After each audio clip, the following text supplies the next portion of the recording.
everyone, how are you all? This is Sakshi Agarwal. I welcome you all on मेहनती बच्चे. So PPSC ने recently की आज ही अपनी वेबसाइट के ऊपर एक नवी पोस्ट ਦੇ ਬਾਰੇ अलग-अलग डिपार्टमेंट्स ਦੇ ਵਿੱਚ ਐਡਵਰਟਾਈਜ਼ਮੈਂਟਸ ਰਿਲੀਜ਼ ਕੀਤੀਆਂ ਨੇ. ਸੋ ਇਹ ਵੀਡੀਓ ਦੇ ਵਿੱਚ ਆਪਾਂ ਉਹਦੇ ਬਾਰੇ ਡਿਟੇਲ ਚ ਡਿਸਕਸ ਕਰਾਂਗੇ. ਸੋ ਅਗਰ ਤੁਸੀਂ ਚਾਹੁੰਦੇ ਹੋ ਕਿ ਆਉਣ ਵਾਲੀ videos the notification time to time ਤੁਹਾਨੂੰ ਮਿਲੇ ਤਾਂ ਚੈਨਲ ਨੂੰ ਸਬਸਕ੍ਰਾਈਬ ਕਰੋ, ਵੀਡੀਓਜ਼ ਅੱਛੀਆਂ ਲੱਗਦੀਆਂ ਲਾਈਕ ਕਰੋ ਤੇ ਜ਼ਿਆਦਾ ਤੋਂ ਜ਼ਿਆਦਾ ਸ਼ੇਅਰ ਕਰੋ. ਸੋ ਸਟਾਰਟ ਕਰਦੇ ਹਾਂ. ਸੋ ਸਭ ਤੋਂ ਪਹਿਲਾਂ ਦੇਖਦੇ ਹਾਂ ਕਿ ਆਪਾਂ ਗੱਲ ਕਿਹੜੀ ਪੋਸਟ ਦੀ ਕਰ ਰਹੇ ਹਾਂ. ਸੋ ਆਪਾਂ ਗੱਲ ਕਰ ਰਹੇ ਹਾਂ ਸੀਨੀਅਰ ਅਸਿਸਟੈਂਟ ਪੋਸਟ ਦੀ ਅਲੱਗ-ਅਲੱਗ ਡਿਪਾਰਟਮੈਂਟਸ ਦੇ ਵਿੱਚ. ਓਕੇ, ਸੋ ਅਗਰ ਤੁਸੀਂ ਪੀਪੀਐਸਸੀ ਦੀ ऑफिशियल वेबसाइट ਨੂੰ ਦੇਖੋਗੇ ਤਾਂ ਇੱਥੇ ਤੁਸੀਂ ਦੇਖ ਸਕਦੇ ਹੋ. ਅਗਰ ਮੈਂ ਤੁਹਾਨੂੰ ਇੱਥੇ ਓਪਨ ਐਡਵਰਟਾਈਜ਼ਮੈਂਟ ਦੇ ਵਿੱਚ ਜਾ ਕੇ ਦਿਖਾਵਾਂ ਤਾਂ ਤੁਸੀਂ ਦੇਖੋਗੇ ਇੱਥੇ ਅਲੱਗ-ਅਲੱਗ ਐਡਵਰਟਾਈਜ਼ਮੈਂਟਸ ਨੇ. ਓਕੇ, 8 ਪੋਸਟ ਹੈ ਸੀਨੀਅਰ ਅਸਿਸਟੈਂਟ ਦੀ in department of revenue rehabilitation disaster management. then 4 post है सीनियर असिस्टेंट दी in department of rural development and panchayat government of Punjab. then next 12 post है senior assistant in department of excise and taxation. और तो बाद एक post है senior assistant दी department of home affairs दे विच. ओके, then सॉरी 78 पोस्ट ने senior assistant in department of public work. then 13 post है senior assistant in department of water supply and sanitation. और तो बाद नेक्स्ट अगर आप गल करिए 61 पोस्ट है senior assistant in department of school education ਤੇ 21 पोस्ट है senior assistant in department of school education. Okay, group B है ਤੇ ਇਹ ਗਰੁੱਪ ਬੀ ਹੈ ਵੀ. ਇਹਦੇ ਵਿੱਚ ਫਰਕ ਇਹ ਹੈ ਕਿ ਸਬਆਰਡੀਨੇਟ ਆਫਿਸ ਦੇ ਵਿੱਚ ਹੈ, ਇਹ ਹੈਡ ਆਫਿਸ ਦੇ ਵਿੱਚ ਹੈ. ਠੀਕ ਹੈ, ਸੋ ਤੁਸੀਂ ਦੇਖ ਸਕਦੇ ਹੋ ਸੀਨੀਅਰ ਅਸਿਸਟੈਂਟ ਦੇ ਕਾਫੀ ਸਾਰੀ ਪੋਸਟ ਨਿਕਲੀਆਂ ਨੇ. ਸੋ ਆਪਾਂ ਕਿਸੇ ਇੱਕ ਐਡਵਰਟਾਈਜ਼ਮੈਂਟ ਨੂੰ ਦੇਖਦੇ ਹਾਂ. ਠੀਕ ਹੈ, ਜਿਹੜੀ ਸਭ ਤੋਂ ਵੱਧ ਪੋਸਟ ਨੇ, ਸੋ ਇਹਦੇ ਵਿੱਚ ਸਭ ਤੋਂ ਵੱਧ ਨੇ ਜਿਹੜਾ ਪਬਲਿਕ ਵਰਕ ਡਿਪਾਰਟਮੈਂਟ ਹੈ, ਇਹਦੇ ਵਿੱਚ 78 ਪੋਸਟ ਨੇ. ਸੋ ਤੁਸੀਂ ਅਗਰ ਅਪਲਾਈ ਤੇ ਵਿਊ ਤੇ ਕਲਿੱਕ ਕਰੋਗੇ ਤਾਂ ਇਹ ਲਿੰਕ ਹੈ ਜਿਹੜਾ ਜਾਂ ਇਹ ਪੇਜ ਹੈ ਜਿਹੜਾ ਉਹ ਓਪਨ ਹੋ ਜਾਊਗਾ. ਓਕੇ, ਇਹ ਪੇਜ ਦੇ ਵਿੱਚ ਹੁਣ ਆਪਾਂ ਜਨਰਲ ਇਨਫੋਰਮੇਸ਼ਨ ਫॉर ਕੈਂਡੀਡੇਟਸ ਹੈ ਜਿਹੜੀ ਉਹਨੂੰ ਦੇਖਾਂਗੇ. ਦੇਖੋ ਇਹਦੇ ਵਿੱਚ ਤੁਹਾਨੂੰ ਮੈਂ ਇੱਕ ਹੋਰ ਚੀਜ਼ ਕਹਿਣਾ ਚਾਹਨੀ ਹੈ. ਇਹ ਪੇਜ ਦੇ ਉੱਪਰ ਦੇਖੋ ਅਲੱਗ-ਅਲੱਗ ਚੀਜ਼ਾਂ ਨੇ, ਜਿਵੇਂ ਕਿ ਸਭ ਤੋਂ ਪਹਿਲਾਂ ਅਪਲਾਈ ਆਨਲਾਈਨ ਕਰਕੇ ਤੁਸੀਂ ਅਪਲਾਈ ਕਰ ਸਕਦੇ ਹੋ ਪੋਸਟ ਲਈ. ਉਸ ਤੋਂ ਬਾਅਦ ਐਡਿਟ ਐਪਲੀਕੇਸ਼ਨ ਕੀ ਹੈ ਕਿ ਜਦੋਂ ਤੁਸੀਂ ਹਜੇ ਪ੍ਰਿੰਟ ਚਲਾਉਣ ਦਾ ਆਪਸ਼ਨ ਨਹੀਂ ਕੀਤਾ, ਠੀਕ ਹੈ, ਤੁਹਾਨੂੰ ਲੱਗਦਾ ਹੈ ਵੀ ਤੁਹਾਡੇ ਤੋਂ ਕੋਈ ਮਿਸਟੇਕ ਹੋ ਗਈ ਫਾਰਮ ਭਰਨ ਦੇ ਵਿੱਚ, ਤਾਂ ਐਡਿਟ ਐਪਲੀਕੇਸ਼ਨ ਦੇ ਆਪਸ਼ਨ ਤੇ ਜਾ ਕੇ ਤੁਸੀਂ ਐਡਿਟ ਵੀ ਕਰ ਸਕਦੇ ਹੋ. ਓਕੇ, ਉਸ ਤੋਂ ਬਾਅਦ ਜਨਰਲ ਇਨਫੋਰਮੇਸ਼ਨ ਫॉर ਕੈਂਡੀਡੇਟਸ ਦੇ ਵਿੱਚ ਜੋ ਵੀ ਇਨਫੋਰਮੇਸ਼ਨ ਹੈ ਕਿ ਐਲੀਜੀਬਿਲਿਟੀ ਕੀ ਹੈ, ਫੀ ਸਟਰਕਚਰ ਕੀ ਹੈ ਜਾਂ ਜੋ ਵੀ ਚੀਜ਼ ਆ, ਪੇਪਰ ਦਾ ਪੈਟਰਨ कैसा ਹੋਏਗਾ, ਉਹ ਸਾਰੀ ਡਿਟੇਲਸ ਹੈ ਇਹਦੇ ਵਿੱਚ. then guidelines for filling online application form and challan printing and payment. ਇਹਦੇ ਵਿੱਚ ਕੀ ਹੈ ਕਿ ਤੁਸੀਂ ਕਿਸ ਤਰੀਕੇ ਨਾਲ ਫਾਰਮ ਫਿਲ ਕਰਨਾ ਹੈ, ਸਕਰੀਨਸ਼ਾਟਸ ਦੀ ਹੈਲਪ ਨਾਲ ਸਾਰਾ ਕੁਝ ਸਮਝਾਇਆ ਹੁੰਦਾ ਹੈ. ਠੀਕ ਹੈ, ਤੇ ਕਿਵੇਂ ਤੁਸੀਂ ਚਲਾਨ ਕੱਢਣਾ ਹੈ, ਮਤਲਬ ਪ੍ਰਿੰਟ ਆਊਟ ਕਰਵਾਉਣਾ ਹੈ. ਇਹਦੇ ਵਿੱਚ ਕੁਝ ਖਾਸ ਚੀਜ਼ਾਂ ਦਾ ਧਿਆਨ ਰੱਖਣਾ ਹੈ. ਸੋ ਇਹਨੂੰ ਜਿਹੜੀ ਵੀਡੀਓ ਉਹਨੂੰ ਐਂਡ ਤੱਕ ਜ਼ਰੂਰ ਸੁਣੋ. ਸੋ ਦੇਖੋ, ਅਗਰ ਤੁਸੀਂ ਇੱਥੇ ਜਨਰਲ ਇਨਫੋਰਮੇਸ਼ਨ ਫॉर ਕੈਂਡੀਡੇਟਸ ਵਾਲੇ ਆਪਸ਼ਨ ਤੇ ਕਲਿੱਕ ਕਰੋਗੇ ਤਾਂ ਤੁਹਾਡੇ ਕੋਲ ਕੁਝ ਇਸ ਤਰੀਕੇ ਦੀ ਪੀਡੀਐਫ ਹੈ ਜਿਹੜੀ ਓਪਨ ਹੋ ਜਾਊਗੀ. ठीक है, सो हम आप पीडीएफ के बारे सारी चीज़ा जो भी ये मैंशन उन्होंने डिटेल च देखते हैं. सो देखो, सब तो पहला अगर गल करिए तो एक चीज़ मैं थोड़ा ये दसना चाहनी है कि देखो अलग-अलग डिपार्टमेंट च पोस्ट आईयां ने सीनियर असिस्टेंट दियां. ठीक है, तो सब दे लई जिहड़ी इन्फॉर्मेशन है बेसिक वो सेम है, बट उहदे लई तुहानूं फॉर्म अलग-अलग भरना पऊगा. ओके, तो उहदे लई एक मास्टर चलान दा ऑप्शन करके भी इन्होंने कुछ किया है वो चीज़ बारे. सो उहदे बारे भी मैं तुहानूं दसूंगी. सो देखो, सब तो पहला अगर आप गल करिए तो इहदे विच देखो ये तो कुछ बेसिक इन्होंने इंडैक्स दिता होया है कि कित्थे किहड़ी चीज़ है. सो देखो, सब तो पहला इत्थे अलग-अलग इन्होंने पोस्ट मैंशन कीती होईयां ने. ठीक है जी, दैन अगर आप देखिए तो इन्होंने लिखिया कि जिहड़ी 198 टोटल पोस्ट है सीनियर असिस्टेंट दी डिपार्टमेंट अलग-अलग करते थे, तुहानूं ये भी कहता कि अलग-अलग फिल करो. ओके, सो ये बारे आप देख चुके हैं. सो हुण आप देखते हैं सब तो पहला कुछ बेसिक चीज़ां इहदे बारे. ओके, सो देखो जिहड़ा ये टेबल है इहदे विच तुहानूं कैटेगरी वाइज दस्सिया होया है ते भी दस्सिया होया भी कितनी सीट्स है जिहड़ी विमेन कैंडीडेट लई रिजर्व है हरेक पोस्ट दे विच जिहड़ी भी अलग-अलग डिपार्टमेंट च निकलियां ने. ठीक है, सो तुसीं देख लियो जनरली 8 उहदे लई जिवें 2 रिजर्व हो गया विमेन लई. सो अलग-अलग इत्थे लिखिया होया भी किहड़ी पोस्ट के बारे गल कीती जा रही है ते अपनी कैटेगरी वाइज देख लियो भी कितनियां पोस्ट ने. ओके, सो ये टेबल दे विच कई मैंशन किया होया है. सो हुण आपां अगे चलदे हां इत्थों.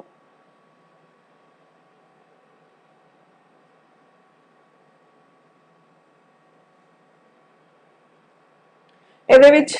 ਨੋਟ 1 ਚ ਇਹਨਾਂ ਨੇ ਇਹ ਕਿਹਾ ਕਿ ਨੰਬਰ ਆਫ ਪੋਸਟ ਹੈ ਜਿਹੜੇ ਉਹ ਇਨਕਰੀਜ਼ ਜਾਂ ਡਿਕਰੀਜ਼ ਹੋ ਸਕਦੀਆਂ ਨੇ ਗਵਰਨਮੈਂਟ ਜਿਵੇਂ ਚਾਹੂਗੀ ਉਵੇਂ ओके ਉਹ ਤੋਂ ਬਾਅਦ ਨੈਕਸਟ ਇਹਦਾ ਜਿਹੜਾ ਸਿਲੇਬਸ ਹੈ ਉਹ ਸਾਰਾ ਆਪਾਂ ਦੇਖਾਂਗੇ ਤੇ ਇਹਦੇ ਵਿੱਚ ਜਿਹੜੀ ਰਿਜ਼ਰਵੇਸ਼ਨ ਵਿਮਨ ਕੈਂਡੀਡੇਟ ਨੂੰ ਪ੍ਰੋਵਾਈਡ ਕੀਤੀ ਗਈ ਹੈ ਠੀਕ ਹੈ ਲੈਕਚਰ 1 ਦੇ ਵਿੱਚ ਉਹਦੇ ਬਾਰੇ ਤੁਹਾਨੂੰ ਇਨਫੋਰਮੇਸ਼ਨ ਮਿਲ ਜੂਗੀ ओके ਹੁਣ ਆ ਵਾਲਾ ਥਰਡ ਪੁਆਇੰਟ ਦੇਖੋ ਇੰਪੋਰਟੈਂਟ ਹੈ ਕਿ ਜੁਆਇੰਟ ਕੰਪੀਟੀਟਿਵ एग्जामिनेशन होगा ये सारियां पोस्ट ਲਈ ਇਹਨਾਂ ਲਈ ਤੁਸੀਂ ਅਪਲਾਈ ਅਲੱਗ-ਅਲੱਗ ਕਰਨਾ ਹੈ ਫੀਸ ਵੀ ਅਲੱਗ-ਅਲੱਗ ਭਰਨੀ ਹੈ ਠੀਕ ਹੈ ਬਟ ਜਿਹੜਾ ਪੇਪਰ ਹੋਊਗਾ ਸਾਰੀ ਪੋਸਟ ਦਾ ਉਹ ਇੱਕ ਹੀ ਹੋਊਗਾ अगर ये फॉर्म भी एक रख देंगे तो कितना अच्छा होंगे ना सो देखो सब तो पहला देखो ਇਹਦੇ ਵਿੱਚ ਕੀ ਹੈ ਕਿ ਜਿਹੜੀ ਤੁਹਾਨੂੰ पे मिलूगी ਜਦੋਂ ਤੁਸੀਂ ਇਹ ਜੁਆਇਨ ਕਰ ਗਏ ਪੋਸਟ ਤੇ ਇਹ ਜਿਹੜੀ ਪੋਸਟ ਲਈ ਐਡਵਰਟਾਈਜ਼ਮੈਂਟ ਹੈ ਠੀਕ ਹੈ ਸੀਨੀਅਰ ਅਸਿਸਟੈਂਟ ਦੇ ਲਈ ਸੋ ਇਹਦੇ ਵਿੱਚ ਤੇ ਬੇਸਿਕ पे मिलूगी 35400 रुपीस ਉਹ ਤੋਂ ਬਾਅਦ ਹੁਣ ਐਜੂਕੇਸ਼ਨ ਕੁਆਲੀਫਿਕੇਸ਼ਨ ਚ ਦੇਖੋ ਇੱਕ ਤਾਂ ਬੈਚਲਰ ਡਿਗਰੀ ਹੋਣੀ ਚਾਹੀਦੀ ਹੈ ਤੁਹਾਡੇ ਤੋਂ ਕੋਈ ਵੀ ਰਿਕਗਨਾਈਜ਼ਡ ਯੂਨੀਵਰਸਿਟੀ ਤੋਂ ਠੀਕ ਹੈ ਉਹ ਤੋਂ ਬਾਅਦ 120 ਆਵਰਸ ਦਾ ਜਿਹੜਾ ISO ਸਰਟੀਫਾਈਡ ਸਰਟੀਫਿਕੇਟ ਹੁੰਦਾ ਉਹ ਹੋਣਾ ਚਾਹੀਦਾ ਹੈ ਹੁਣ ਇੱਕ ਚੀਜ਼ ਇੱਥੇ ਧਿਆਨ ਚ ਰੱਖੋ ਐਟਲੀਸਟ 120 ਆਵਰ ਲਿਖੇ ਹੋਏ ਆ ਐਟਲੀਸਟ ਦਾ ਮਤਲਬ ਕੀ ਹੈ ਕਿ ਘੱਟ ਤੋਂ ਘੱਟ 120 ਘੰਟੇ ਤਾਂ ਹੋਣੇ ਚਾਹੀਦੇ ਆ ਉਹ ਤੋਂ ਵੱਧ ਹੋ ਜਾਣ ਤਾਂ ਕੋਈ ਚੱਕਰ ਨਹੀਂ ਕਿਉਂਕਿ ਕਈ ਸਟੂਡੈਂਟਸ ਕੋਲ 180 ਆਵਰਸ ਦਾ ਹੁੰਦਾ ਹੈ या फिर कईयां कोल 1 साल का होंगे तो पूछते रहते हैं कि साडा वैलिड हैगा ਜਿਹੜੀ चीज़ इन्होंने मैंशन की हुई है कि office productivity application desktop publishing application दे विच होवे ते ISO 9001 सर्टिफाइड होवे अगर ये चीज़ हैगी है तो ठीक है ओके और तो बाद नेक्स्ट या तो तुहाडे कोल 120 आवर वाला सर्टिफिकेट होवे या फिर सेकंड ऑप्शन इन्होंने की दिता है ओ लेवल का सर्टिफिकेट होवे DOEACC द्वारा ਜਿਹੜਾ ਪ੍ਰੋਵਾਈਡ ਕੀਤਾ ਜਾਂਦਾ ਹੈ ਠੀਕ ਹੈ ਜਾਂ ਇਹਨਾਂ ਦੋਨਾਂ ਚੋਂ ਮਤਲਬ ਕੋਈ ਵੀ ਹੋਵੇ ਚੱਲੂਗਾ ਇੱਕ ਤੁਹਾਡੀ ਬੈਚਲਰ ਡਿਗਰੀ ਹੋਣੀ ਚਾਹੀਦੀ ਹੈ ਉਹ ਤੋਂ ਬਾਅਦ ਨੈਕਸਟ ਹੁਣ ਸੈਕੰਡ ਪੁਆਇੰਟ 'ਚ ਦੇਖੋ ਇਹਨਾਂ ਨੇ ਕੀ ਕਿਹਾ ਕਿ ਉਹ ਪਰਸਨ ਜਿਹੜੇ ਕਿ ਅਪਾਇੰਟ ਹੋਣਗੇ ਸੀਨੀਅਰ ਅਸਿਸਟੈਂਟ ਠੀਕ ਹੈ ਉਹਨਾਂ ਨੂੰ ਇੰਗਲਿਸ਼ ਤੇ ਪੰਜਾਬੀ ਦਾ ਇੱਕ ਟਾਈਪਿੰਗ ਟੈਸਟ ਹੈ ਜਿਹੜਾ ਉਹ ਪਾਸ ਕਰਨਾ ਪਏਗਾ ਜੋ ਕਿ ਬੋਰਡ ਜਾਂ ਫਿਰ ਜਿਹੜੀ ਵੀ ਰਿਕਰੂਟ ਕਰ ਰਹੀ ਏਜੰਸੀ ਉਹਦੇ ਦੁਆਰਾ ਕੰਡਕਟ ਕੀਤਾ ਜਾਊਗਾ ठीक है सो यानी कि हजे थोड़े को एक बैचलर डिग्री होनी चाहिए ते सर्टिफिकेट होना चाहिए ये चीज बाद होगी और तो बाद नेक्स्ट देखो थर्ड चीज की है कि पंजाबी पढ़ी होनी चाहिए है 10th दे विच ठीक है ये भी मस्ट है ओके सो ये 3 कंडीशंस इंपॉर्टेंट ने और तो बाद देखो ते एक और चीज जेडी भी क्वालिफिकेशन है मतलब तुसी ग्रेजुएट हो यह चीज 5 जुलाई 2022 तो पहला दी होनी चाहिए है ठीक है the candidate must possess the qualification before और बाय 5/7/2022 ये चीज का ध्यान रखियो ओके और तो बाद हुन एज की गल करिए जनरल कैटेगरी लई तो 18 साल तो लेके 37 ईयर्स तक दे एज के जेडे स्टूडेंट्स हैं वो फॉर्म फिल कर सकते हैं ते ये एज थोड़ी 1 जनवरी 2022 के मुताबिक होनी चाहिए है ओके तो बाद जेडे पंजाब गवर्नमेंट इंप्लॉयज हैं बोर्ड कॉर्पोरेशन कमीशन अथॉरिटीज गल वर्क कर रहे हैं and all state and central government employees हैं उन्होंने दे लई अपर एज लिमिट 45 ईयर्स रखी गई है ठीक है SC BC कैंडीडेट्स ने जेडे उन्होंने लई 42 ईयर्स रखी गई मतलब मिनिमम 18 है अपर ये है और तो बाद अगर आप नैक्सट गल करिए तो ये कुछ होर चीज़ों के बारे दस्या होया है ठीक है अपनी अपनी कैटेगरी अकॉर्डिंग तुसीं देख लियो और तो बाद नेक्स्ट देखो pattern and scheme of competitive examination for selection हुन किस तरीके का तुहानू पेपर आऊगा ठीक है ਉਹਦਾ पैटर्न ਕੀ होगा देखो ਇਹਦੇ ਵਿੱਚ ਇੱਕ ਤੁਹਾਡਾ MCQ बेस्ड ਜਿਹੜਾ ਟੈਸਟ ਹੈ ਉਹ ਹੋਊਗਾ ओके ਉਹਦੇ ਵਿੱਚ क्वेश्चंस ਜਿਹੜੇ ਨੇ 120 ਆਣਗੇ ਤੇ ਟੋਟਲ ਮਾਰਕਸ ਕਿੰਨੇ ਦਾ ਹੋਊਗਾ 480 ਮਾਰਕਸ ਦਾ ਹੋਊਗਾ ओके ਤੇ ਇਹ ਕਦੋਂ ਹੋਊਗਾ ਇਹ ਵੀ ਤੁਹਾਨੂੰ ਦੱਸ ਦਿੱਤਾ ਜਾਊਗਾ ਬਟ आई थिंक ਜਿਹੜਾ एग्जाम ਹੈ ਉਹ ਨੈਕਸਟ ईयर तक ਜਾ ਸਕਦਾ है बिकॉज हुणी रिसेंटली 4 एग्जाम्स के बारे PPSC ने इन्फॉर्मेशन दी सी ਉਹਦੇ ਵਿੱਚ दिसंबर तक ਦੇ एग्जाम्स के बारे ਤਾਂ ਮੈਂਸ਼ਨ ਕੀਤਾ ਹੋਇਆ ਸੀਗਾ ਠੀਕ ਹੈ ਈਵਨ ਕੋਆਪਰੇਟਿਵ ਇੰਸਪੈਕਟਰ ਦਾ ਵੀ ਨਵੰਬਰ ਚ ਹੈ ਸੋ ਇਹ ਨੈਕਸਟ ਈਅਰ ਤੱਕ ਜਾ ਸਕਦਾ ਹੈ ਤੇ ਤੁਹਾਡੇ ਕੋਲ ਅੱਛਾ ਟਾਈਮ ਹੈਗਾ ਇਹਦੇ ਲਈ ਪ੍ਰਿਪੇਅਰ ਕਰਨ ਦੇ ਲਈ ओके सो जल्दी ही कोर्स भी ਇਹਦੇ ਲਈ ਲਾਂਚ ਕੀਤਾ ਜਾਊਗਾ ਸਾਰੀ ਡਿਟੇਲ ਚ ਸਟ੍ਰੈਟਜੀ ਵੀ ਮੈਂ ਡਿਸਕਸ ਕਰੂੰਗੀ ਚੈਨਲ ਤੇ ਨੈਬ ਤਹਿਸੀਲਦਾਰ ਦਾ ਐਗਜ਼ਾਮ ਨੂੰ ਦੇਖਦੇ ਹੋਏ ਸੋ ਸਟੇ ਟਿਊਨਡ ओके सो ਹੁਣ ਦੇਖੋ ਇਹਦੇ ਵਿੱਚ ਆਪਾਂ ਸਾਰਾ ਪੜਾਂਗੇ ਤੁਹਾਨੂੰ ਸਟ੍ਰੈਟਜੀ ਨਾਲ ਸਾਰਾ ਦੱਸੂਗੀ ਕਿ ਕਿਸ ਤਰੀਕੇ ਨਾਲ ਤੁਸੀਂ ਤਿਆਰੀ ਕਰ ਸਕਦੇ ਹੋ ਬਿਕੋਜ਼ ਤੁਹਾਡੇ ਕੋਲ ਸਫੀਸ਼ੀਐਂਟ ਟਾਈਮ ਹੈ ਤਿਆਰੀ ਕਰਨ ਦੇ ਲਈ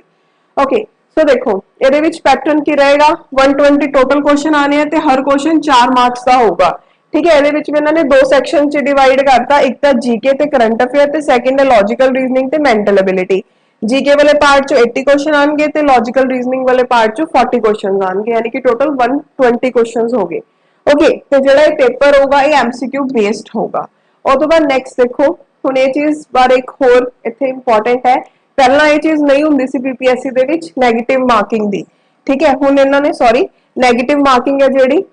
हुण इन्हां ने ये चीज भी इंट्रोड्यूस करती कि नेगेटिव मार्किंग होगी एक मार्क कटूगा अगर तुसी ऑप्शन गलत करके आने हो हुण ये चीज बारे भी मैं तुहानू समझाना चाहनी हूं सपोज करो थोड़ा पेपर च टोटल बन रहा है 90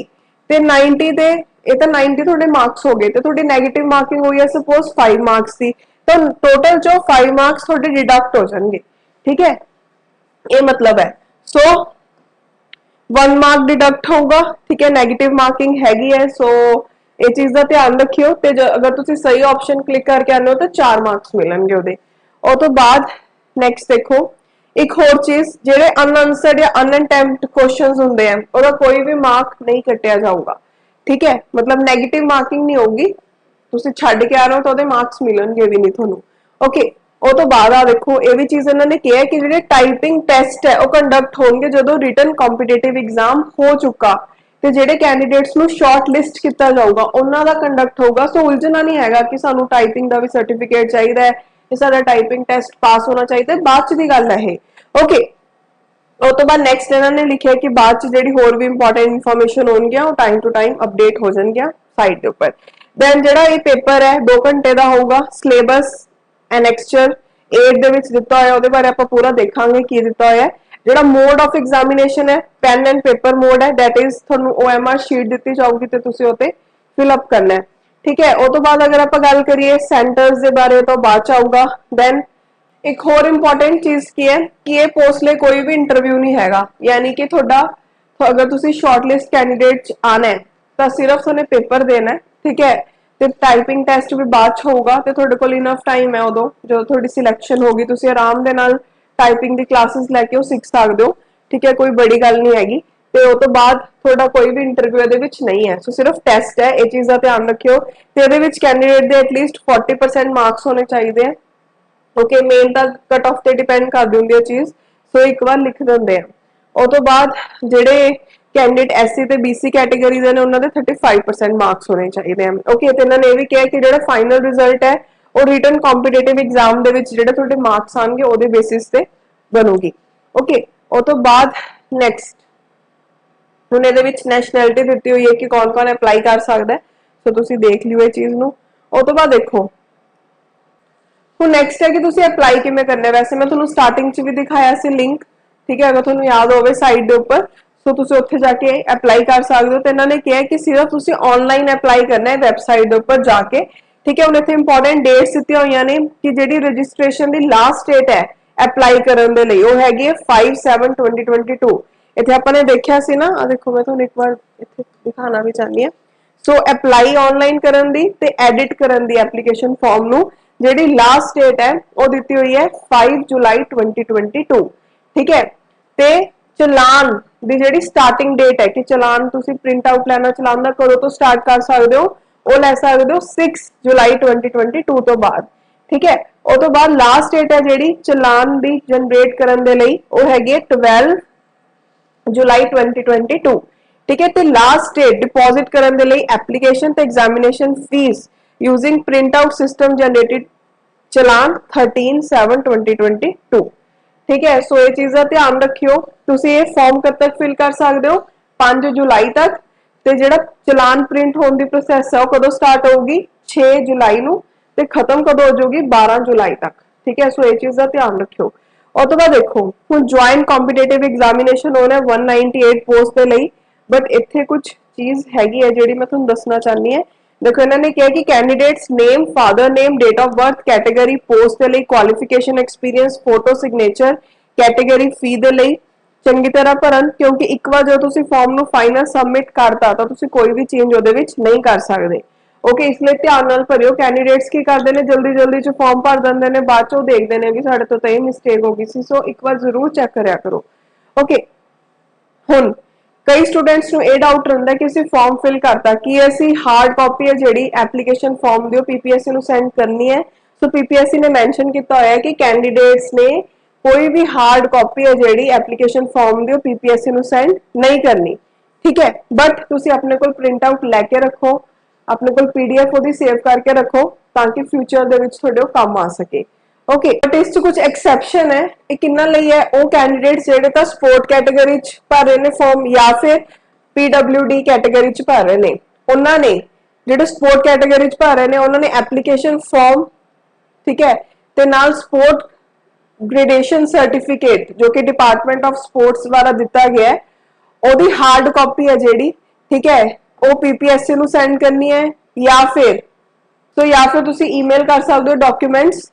केड़ी ईमेल आईडी ते senior assistants225@gmail.com दे ऊपर ते कदों तक 31 जुलाई 2022 तक, ठीक है। उस तो बाद जेडे पीडब्ल्यूडी कैंडिडेट्स ने उन्होंने हार्ड कॉपी सबमिट करनी है डिसेबिलिटी सर्टिफिकेट दी, ठीक है, ते नाल अदर एलिजिबिलिटी डॉक्यूमेंट्स जेडे ने उन्होंने बाय पोस्ट भी तुसी सेंड कर सकते हो या फिर ईमेल कर सकते हो पीपीएससी नु ए वाली साइट दे ऊपर, सॉरी ए वाली ईमेल आईडी दे ऊपर। ओके, सो ये चीज का ध्यान रखियो ते कदों तक कर सकते हो 31 जुलाई 2022 तक। और तो बाद नेक्स्ट देखो एक इन्होंने होर चीज कही हुई है कि वो कैंडिडेट जेडे पीडब्ल्यूडी कैटेगरी दे विच फॉर्म फिल कर रहे ने, ठीक है, और जो पेपर होगा उस दिन ओरिजिनल डिसेबिलिटी सर्टिफिकेट लैके आएंगे नाल। सो ये चीज का ध्यान रखियो। और तो बाद सैल्फ अटेस्ट सर्टिफिकेट जेडे सबमिट करने कैंडिडेट्स ने along with print out of online application form जदों उन्होंने कहा जाऊगा करन दे लई सबमिट केड़े-केड़े प्रूफ चाहिए, डेट ऑफ बर्थ सा, ठीक है, यानी कि सर्टिफिकेट 10th का। और तो बाद proof of having pass Punjabi language degree DMC certificate reserve category certificate हो गया, then latest Punjab residence certificate, ठीक है, जिन्नियां भी रिजर्व कैटेगरीज है उन्होंने ये देना है। और तो बाद एक्सपीरियंस सर्टिफिकेट अगर एप्लीकेबल है, ईएसएम दे लई केड़े-केड़े सर्टिफिकेट चाहिए, date of enrolment, date of release discharge ते reason of release discharge, then certificate of proof of age relaxation अगर तुसी क्लेम कर रहे हो, then certificate age proof of fee concession अगर एप्लीकेबल है, proof of being government employ, copy of bank challan, ठीक है। और तो बाद जेडे कैंडिडेट्स ने वो साइन करनगे डिक्लेरेशन जो कि लास्ट पेज से दी होंदी है ऑनलाइन एप्लीकेशन फॉर्म दे विच जो तुसी भेजने ने ना उन्होंने सर्टिफिकेट्स उदों साइन करके भेजना, हजे कुछ नहीं भेजना। और तो बाद देखो ने एप्लीकेशन फी की अगर आप गल करिए तो जेडे एससी एसटीज ने, ठीक है, पंजाब स्टेट दे सिर्फ उन्होंने टोटल फीस उन्होंने पे करनी है 750, एक्स सर्विसमैन ने जेडे पंजाब स्टेट दे लिए उन्होंने हैगी है 500। और तो बाद ईडब्ल्यूएस पीडब्ल्यूडी या फिर एलडीईएसएम है जेडे उन्होंने 500 रुपये पे करने हैं। तो जेडे बाकी दी कैटेगरी है जिवें स्पोर्ट्स पर्सनल हो गए, जर्नल हो गए, अवार्ड्स हो गए, फ्रीडम फाइटर पंजाब, ठीक है, उन्होंने करने हैं 1500 रुपीज पे। ओके, जेडे भी कैंडिडेट फी कंसेशन ले रहे हैं, ठीक है, वो सबमिट करेंगे एप्लीकेशन फॉर्म के नाल सैल्फ अटेस्ट कॉपी सर्टिफिकेट दी जिहदे विच क्लेम के बारे दस्सिया गया होगा। ओके, और तो बाद देखो जिहड़ी हुण ये फी है सिर्फ स्टेट बैंक ऑफ इंडिया दे विच ही फिल हो सकती है। हुण इंपॉर्टेंट चीज जिहड़ी मैं तुहानूं दसना चाहनी हूं यह है, देखो ज्वाइंट एप्लीकेशन फॉर्म मतलब वो कैंडिडेट जिहड़ा कि एक तो वध डिपार्टमेंट दे विच फॉर्म फिल करना चाहता है, ठीक है, जिवें कि आपां ने देखिया ना भी अलग-अलग डिपार्टमेंट निकले हुए ने। सो तुसीं अगर सपोज करो 2 डिपार्टमेंट दे विच फिल करना है तो की है पेपर तुहाडा एक होगा बट तुहानूं फॉर्म अलग-अलग भरना पऊगा, ठीक है। पहली गल उन्होंने की लिखी हुई है कि कैंडिडेट नूं अप्लाई ते फिल करना पऊगा ऑनलाइन एप्लीकेशन फॉर्म हर एक डिपार्टमेंट दे लई अलग-अलग,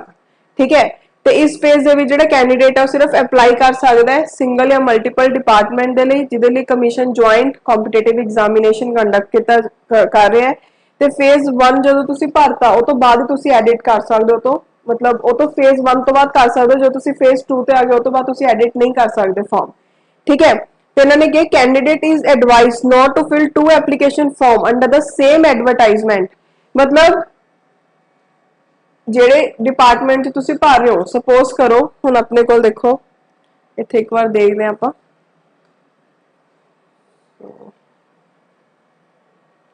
देखो ने अलग-अलग डिपार्टमेंट्स ने ना अपने को सीनियर असिस्टेंट दे। हुण सपोज करो कि कोई बंदा अगर वाटर सप्लाई ते सैनिटेशन च भर रहा है तुसी इहदे विच 2 फॉर्म नहीं फिल करने, ठीक है। तुसी अलग-अलग फॉर्म किवें फिल कर सकते हो कि सपोज तुसी वाटर सप्लाई सैनिटेशन च भरना है तो तुसी स्कूल एजुकेशन च भरना है, ਤਾਂ अगर दोनों ਲਈ ਤੁਸੀਂ ਅਪਲਾਈ ਕਰਨਾ ਹੈ ਤਾਂ ਤੁਹਾਨੂੰ ਇਹਨਾਂ ਦੋਨਾਂ ਲਈ ਅਲੱਗ-ਅਲੱਗ ਫਾਰਮ ਫਿਲ ਕਰਨੇ ਪੈਣਗੇ, ਬਟ ਇੱਕ ਡਿਪਾਰਟਮੈਂਟ ਲਈ ਅਲੱਗ-ਅਲੱਗ ਫਾਰਮ ਨਹੀਂ ਫਿਲ ਕਰਨੇ, ਠੀਕ ਹੈ। ਸੋ ਇਹ ਕੀ ਹੈ ਵੀ ਡੁਪਲੀਕੇਸੀ ਨਾ ਹੋਵੇ। और तो बाद नैक्सट की है, तो इन्होंने कहा कि जो कैंडीडेट्स ने अपने मैट्रिकुलेशन एग्जामिनेशन की जी डिटेल्स है, जो भी थोड़े मार्क्स ने अच्छे तरीके चंगी तरह देख के भरियो, ठीक है, बिकॉज उन्होंने यूज किया जाऊगा। ਹੁਣ देखो पहला तो हो गया फेज 1 की गल कि तुसी फॉर्म फिल किवें करना। ਹੁਣ सैकेंड फेज 2 ਦੇ ਵਿੱਚ ਦੇਖਦੇ ਜਿਹਦੇ ਵਿੱਚ ਚਲਾਨ ਆ ਜਾਊਗਾ। ਇਸ ਫੇਜ਼ ਦੇ ਵਿੱਚ ਜਿਹੜੇ ਕੈਂਡੀਡੇਟ ਨੇ ਉਹ ਬੈਂਕ ਚਲਾਨ ਨੂੰ ਪ੍ਰਿੰਟ ਕਰ ਪਾਣਗੇ, ਠੀਕ ਹੈ, from the next day of completion of phase 1। जो तुसी phase 1 कंप्लीट करती ਉਹ ਤੇ नेक्स्ट डे तो बाद तुसी चलान है ਜਿਹੜਾ ਉਹਨੂੰ ਪ੍ਰਿੰਟ ਆਊਟ ਕਰਕੇ ਰੱਖ ਪਾਓਗੇ, ठीक है। इस गल की है कि अगर तुसी एक तो ज्यादा फॉर्म फिल किया है तो कैंडीडेट है जो लॉग इन कर पाएंगे अपनी एप्लीकेशन रजिस्टर नंबर दे नाल, ठीक है। प्रिंट बैंक चलान का ऑप्शन यूज करके तुसी देन प्रिंट आउट कर सकते हो। और तो बाद नैक्सट देखो एक सिंगल पीडीएफ है जी जिहदे विच बैंक चलान की कॉपीज होणगियां, वो सारे डिपार्टमेंट ते पोस्ट दियां जिन्हां लई तुसी अप्लाई कीता है वो तुसी डाउनलोड करनी है, ठीक है। तो अगर कैंडीडेट एक तो वध डिपार्टमेंट दे लई फॉर्म फिल कर रहा है ਤਾਂ ਜਿਹੜਾ ਕੈਂਡੀਡੇਟ ਹੈ ਉਹਨਾਂ ਨੇ ਮਾਸਟਰ ਬੈਂਕ ਚਲਾਨ ਦੀ ਕਾਪੀ ਜ਼ਰੂਰ ਸਬਮਿਟ ਕਰਨੀ ਹੈ, ਠੀਕ ਹੈ, ਬਿਕੋਜ਼ ਉਹਦੇ ਵਿੱਚ ਐਪਲੀਕੇਸ਼ਨ ਫੀ ਤੇ ਐਗਜ਼ਾਮੀਨੇਸ਼ਨ ਫੀ ਦੋਨੋਂ ਹੋਣਗੀਆਂ। ਮਤਲਬ ਤੁਸੀਂ ਦੇਖੋ ਹੁਣ ਅਗਰ ਆਪਾਂ ਆਮ ਇੱਕ ਫਾਰਮ ਫਿਲ ਕਰ ਰਹੇ ਉਹਦੇ ਵਿੱਚ ਆਪਾਂ ਬੈਂਕ 'ਚ ਜਾ ਕੇ ਸਿੱਧਾ ਇੱਕ ਚਲਾਨ ਭਰ ਆਉਂਦੇ ਹੁੰਦੇ, ਠੀਕ ਹੈ। ਬਟ ਹੁਣ ਅਗਰ ਤੁਸੀਂ ਅਲੱਗ-ਅਲੱਗ ਡਿਪਾਰਟਮੈਂਟ ਦੇ ਵਿੱਚ ਇਹ ਪੋਸਟ ਨੂੰ ਫਿਲ ਕਰ ਰਹੇ ਹੋ ਤਾਂ ਤੁਹਾਨੂੰ ਚਲਾਨ ਜਿਹੜੇ ਨਾਰਮਲ ਨੇ ਉਹ ਤਾਂ ਭਰਨੇ ਹੀ ਨੇ, ਨਾਲ ਇੱਕ ਮਾਸਟਰ ਚਲਾਨ ਹੋਊਗਾ ਜਿਹਦੇ ਵਿੱਚ ਉਹ ਸਾਰੀ ਪੀਡੀਐਫ ਹੈ ਜਿਹੜੀ ਉਹ ਸਿੰਗਲ ਪੀਡੀਐਫ ਬਣ ਕੇ ਆਉਣਗੀਆਂ, ठीक है, जेडे जेडे तुसी डिपार्टमेंट ਲਈ फॉर्म फिल किया है सो तुसी ਉਹ भी डिपॉजिट करना है। ये क्या होया, ओके। अगर तुसी मास्टर चलान फिल नहीं करते ਤਾਂ ਜਿਹੜਾ ਤੁਹਾਡਾ फॉर्म है वो रिजेक्ट हो सकता है, ठीक है। सो ये चीज याद रखियो। Downloaded single bank challan PDF file first challan will be master challan as printed on it. जो तुसी सिंगल बैंक चलान कढोगे तो ਇਹਦੇ ਵਿੱਚ पहला चलान मास्टर चलान आऊगा, ठीक है। ਜਿਹੜਾ कैंडीडेट है वो सबमिट करनगे हरेक bank challan that is master challan ते अदर चलान सैपरेटली बैंक दे विच। कैंडीडेट ਜਿਹੜੇ फी सबमिट करनगे बैंक चलान ਨੂੰ यूज करके ਜਦੋਂ ਤੁਹਾਨੂੰ लास्ट डेट ਦਿੱਤੀ ਹੋਈ ਹੈ ਕਿ ਤੁਸੀਂ ਕਦ ਤੱਕ फी सबमिट ਕਰ ਸਕਦੇ ਹੋ ਉਦੋਂ ਤੱਕ। ओके ਹੁਣ देखो ਇੱਥੇ ਇਹਨਾਂ ਨੇ ਸਕਰੀਨਸ਼ਾਟ ਦਿੱਤੇ ਹੋਏ ਆ ਪ੍ਰਿੰਟਿੰਗ ਦੇ ਲਈ, बैंक चलान ਕਾਪੀਜ਼ ਦੇ ਲਈ। ਸੋ ਦੇਖੋ ਇਹਦੇ ਵਿੱਚ ਕੀ ਹੈ ਕਿ ਤੁਸੀਂ ਆਪਣਾ ਰਜਿਸਟ੍ਰੇਸ਼ਨ ਨੰਬਰ ਭਰੋਗੇ, डेट ऑफ बर्थ ਭਰੋਗੇ, पासवर्ड जो भी ਤੁਸੀਂ ਰੱਖਿਆ ਹੋਊਗਾ ਤੇ कोड जो भी इत्थे शो हो रहा है वो फिल करोगे लॉग इन करके ਤਾਂ ਤੁਹਾਡੇ ਕੋਲ ਐਵੇਂ ਜਿਹੜਾ ਚਲਾਨ ਆ ਉਹ ਜਨਰੇਟ ਹੋ ਜਾਊਗਾ, ਠੀਕ ਹੈ। ਇੱਕ ਤੁਹਾਡੇ ਕੋਲ ਐਵੇਂ ਉਹ ਆਊਗਾ ਨੋਟਿਸ ਆਊਗਾ ਕਿ ਕਲਿੱਕ ਕਰੋ ਪ੍ਰਿੰਟ ਚਲਾਨ ਦੇ ਉੱਪਰ, ਠੀਕ ਹੈ। ਤੇ ਹੁਣ ਤੁਸੀਂ ਆਪਣੇ ਐਪਲੀਕੇਸ਼ਨ ਨੂੰ ਐਡਿਟ ਨਹੀਂ ਕਰ ਸਕਦੇ ਤੇ ਕਲਿੱਕ ਕਰਕੇ ਇੱਕ ਸਿੰਗਲ ਪੀਡੀਐਫ ਫਾਈਲ ਜਿਹਦੇ ਵਿੱਚ ਬੈਂਕ ਚਲਾਨ ਕਾਪੀਜ਼ ਹੋਊਗੀ ਸਾਰੇ ਡਿਪਾਰਟਮੈਂਟ 'ਚ ਜਿਹੜੇ ਤੁਸੀਂ ਭਰੀਆਂ ਤੇ ਮਾਸਟਰ ਚਲਾਨ ਹੋਊਗਾ ਤੁਹਾਨੂੰ ਮਿਲ ਜੂਗੀ। ਸੋ ਦੇਖੋ ਜੋ ਤੁਸੀਂ ਹੁਣ ਇੱਥੇ ਪ੍ਰਿੰਟ ਚਲਾਨ ਤੇ ਕਲਿੱਕ ਕਰੋਗੇ ਜਿਹੜਾ ਇਹ पेज खुल गया थे प्रिंट चलान ते क्लिक करोगे तो नैक्सट थोड़े कोल कुछ इस तरीके की पीडीएफ है जी जनरेट हो जूगी, ठीक है। तो देखो जो तुसी मास्टर चलान मतलब वो पीडीएफ डाउनलोड करोगे तो ये थोड़ा इस तरीके का चलान आ जाऊगा, ठीक है। जो मास्टर चलान है कंपलसरी अदर चलान दे नहीं, ठीक है। मास्टर चलान फिल करना सॉरी बैंक च डिपॉजिट करना जरूरी है। सो इस तरीके की पीडीएफ आ जूगी थोड़े कोल, ओके। एवं अलग अलग ये बने होंगे चलान जो भी तुसी फिल किए, ओके। सो दोनों को तुसी सबमिट करना है बैंक दे विच। और तो बाद देखो हुण नैक्सट आपां देखदे हां सिलेबस। सो देखो नैक्सट आपां सिलेबस देखदे हां। टोटल तुहाडे कोल 120 क्वेश्चन आने हैं, ओके। और 120 क्वेश्चन चो 80 क्वेश्चन आएंगे तुहाडे जीके ते करंट अफेयर्स पार्ट दे ते 40 क्वेश्चन आएंगे general mental ability, logical reasoning and quantitative aptitude. So ਇਹਦੇ ਵਿੱਚ ਦੇਖੋ ਤੁਹਾਡੇ ਕੋਲ ਕੀ ਇੱਕ ਤਾਂ ਕਰੰਟ ਅਫੇਅਰ ਹੋ ਗਿਆ ਨੈਸ਼ਨਲ ਇੰਟਰਨੈਸ਼ਨਲ ਇੰਪੋਰਟੈਂਸ, ਇਹਦੇ ਵਿੱਚ ਕਿਹੜੀ ਕੈਟਾਗਰੀਜ਼ ਹੈ economic issue, polity issue, environment issue, science technology, other current affair, history of India with special reference to Indian freedom struggle, history of Punjab 14th century onwards, ठीक है। सो एक चीज इत्थे मैं मेंशन करना चाहते हैं करंट अफेयर दा फुल फ्लैज कोर्स अवेलेबल है, ठीक है। सो तुसीं ओहदी डिटेल्स लै सकदे हो WhatsApp करके 8054070091 दे उपर डिटेल्स तुहानूं फ्लैश हो जाएंगी, ओके। ते डिस्क्रिप्शन बॉक्स में मिल जाएंगी। और तो बाद general mental ability, logical reasoning ते क्वांटिटेटिव एप्टीट्यूड दे विच analytical reasoning, logical reasoning, mental ability होगी, basic numerical skill, number, magnitude, percentage, numerical relation, appreciation, data analysis, graphic presentation, table chart ते स्प्रेडशीट। सो ਜਿਹੜਾ ਸਿਲੇਬਸ ਦਿੱਤਾ ਹੋਇਆ ਹੈ ਇਹਦੇ ਬਾਰੇ ਆਪਾਂ ਪੂਰੀ ਸਟ੍ਰੈਟਜੀ ਡਿਟੇਲ ਚ ਡਿਸਕਸ ਕਰਾਂਗੇ ਨੈਕਸਟ ਵੀਡੀਓ ਦੇ ਵਿੱਚ, ओके। सो ये वीडियो का मेन मोटिव सीगा ਤੁਹਾਨੂੰ ਸਾਰੀ ਇਨਫੋਰਮੇਸ਼ਨ ਦੇ ਬਾਰੇ ਦੱਸਣਾ ਜੋ ਵੀ ਬੇਸਿਕ ਦਸੀ ਹੋਈ ਹੈ। सो अगर ਤੁਹਾਨੂੰ ਕੋਈ ਵੀ ਪ੍ਰੋਬਲਮ ਆਊਗੀ ਨਾ ਫਾਰਮ ਫਿਲ ਕਰਨ ਦੇ ਵਿੱਚ ਤਾਂ ਦੇਖੋ ਇੱਥੇ ਮੈਂ ਤੁਹਾਨੂੰ ਦੱਸਣਾ ਚਾਹਨੀ ਹਾਂ, ਇਹਨੂੰ ਜ਼ਰੂਰ ਓਪਨ ਕਰਕੇ ਦੇਖ ਲਿਓ। ਇਹਦੇ ਵਿੱਚ ਤੁਹਾਨੂੰ ਇੱਕ ਇੱਕ ਚੀਜ਼ ਡਿਟੇਲ ਚ ਮੈਂਸ਼ਨ ਕੀਤੀ ਹੋਈ ਹੈ ਕਿ ਤੁਸੀਂ ਕਿਵੇਂ ਫਾਰਮ ਫਿਲ ਕਰਨਾ ਹੈ, ਠੀਕ ਹੈ ਨਾ। ਸੋ ਅਗਰ ਇਨ ਕੇਸ ਤੁਹਾਨੂੰ ਕੋਈ ਵੀ ਡਾਊਟ ਹੋਇਆ ਤਾਂ ਤੁਸੀਂ WhatsApp ਵੀ ਕਰ ਸਕਦੇ ਹੋ ਮੈਨੂੰ, ਤੇ ਇਸ ਤਰੀਕੇ ਨਾਲ ਤੁਸੀਂ ਦੇਖ ਲਿਓ ਇਹਦੇ ਵਿੱਚ ਜੋ ਵੀ ਇਨਸਟਰਕਸ਼ਨਸ ਮੈਂਸ਼ਨ ਨੇ। ਗਲਤ ਨਹੀਂ ਕਰਨਾ ਹੜਬੜੀ ਦੇ ਵਿੱਚ, ਇਹ ਚੀਜ਼ ਨੂੰ ਜ਼ਰੂਰ ਪੜ੍ਹ ਲਿਓ ਇੱਕ ਵਾਰ ਫਾਰਮ ਨੂੰ ਫਿਲ ਕਰਨ ਤੋਂ ਪਹਿਲਾਂ। Okay, so